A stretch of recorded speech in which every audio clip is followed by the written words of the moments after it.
ধাক্কা দিলি কে? আমাকে পুকুর পাড়ে এসেছিস মা বাপ নাই। এবার তো এখানে এলাইছি, এবার আসলে আমি গেলাম, এবার পুকুরের ভিতরে হেলাবো তোকে।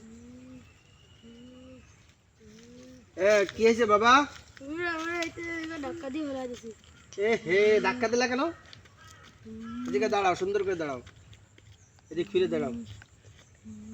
ধাক্কা দিলা কেন? এটি আমাকে পুকুর পাড়ে এসেছে। পুকুর পাড়ে আসা কি নিষেধ নাকি? গুনাহ হবে এতে? জি না, গুনাহ হবে না। একজনের পুকুর পাড়ে আর একজন যাইতে পারে। এটা তো আমাকে পুকুর পাড়। ও তোমাকে পুকুর পাড়? জি।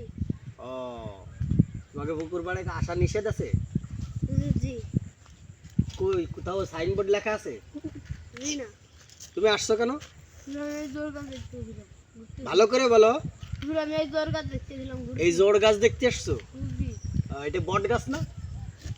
জি। তাহলে জোর গাছ বলে কেন? এই কোদাইলে গ্রামের নিয়মই জোর গাছ।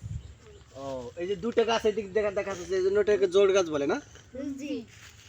আচ্ছা, এই জোর গাছে এখানে দেখতে আসছো মানে বিভিন্ন জায়গা থেকে মানুষজন দেখতে আসে মনে হয় নাকি? জি। সেই জন্য তুমিও দেখতে আসছিলে? আরে তুমি এই যে কাজটা করলে, এটা তো একটা অন্যায় কাজ করছো। অন্যায় কাজ করছো না? জি। হ্যাঁ, ওই যে করছে, তুমি ব্যথা পাইছো খুব না?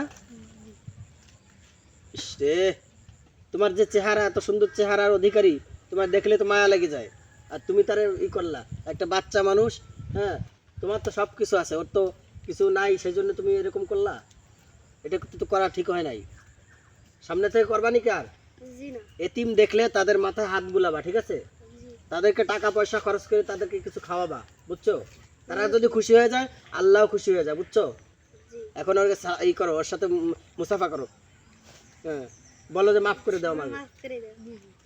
জি, মাশাআল্লাহ, মাফ করেছে। আর মাফ করে দেওয়াও একজন সৎ মানুষের কাজ। হ্যাঁ, একজন ভালো মানুষের কাজ। কেউ যদি অন্যায় করে সে নত স্বীকার করে এবং মাপ চায়, অবশ্যই তাকে মাফ করে দিতে হবে, ঠিক আছে ইনশাআল্লাহ? জি। ঠিক আছে। আর তোমার একটা জরিমানা হয়েছে। কি জরিমানা? তুমি এই ছেলেকে, তোমার নাম কি? আরাফাত। আরাফাতকে 1 মাস তোমাকে বাড়ি খানা খাওয়াবা, ঠিক আছে? জি। আর মেহমানদারি করবা, 3 বেলা খানা খাওয়াইতে হবে, ঠিক আছে? জি। এটা হলো তোমার জরিমানা। সামনের থেকে যদি এরকম মারো, তাহলে তোমার আরো 2 মাস বেড়ে যাবে, জি। ঠিক আছে? 3 মাস খাওয়াইতে হবে, ঠিক আছে? আর আদর করবা সবসময়, নিজের ভাইয়ের মতো জানবা, ঠিক আছে? তুমি দুজনে মিলেমিশে থাকবা, ঠিক আছে? জি। হ্যাঁ, আর তোমাকে কোনো খরচপাতি লাগলে আমাকে বলবা, ঠিক আছে? যা লাগে আমি দিয়ে দেবো ইনশাআল্লাহ, ঠিক আছে? আমার সাধ্যের অনুযায়ী, ঠিক আছে? ঠিক আছে, তাহলে ভালো থাকো। হ্যাঁ, তুমি একটু হাসো, সুন্দর লাগতেছে, এই তো মাশাআল্লাহ। ঠিক আছে, ভালো থাকো। হ্যাঁ, আসসালামু আলাইকুম রহমতুল্লাহ।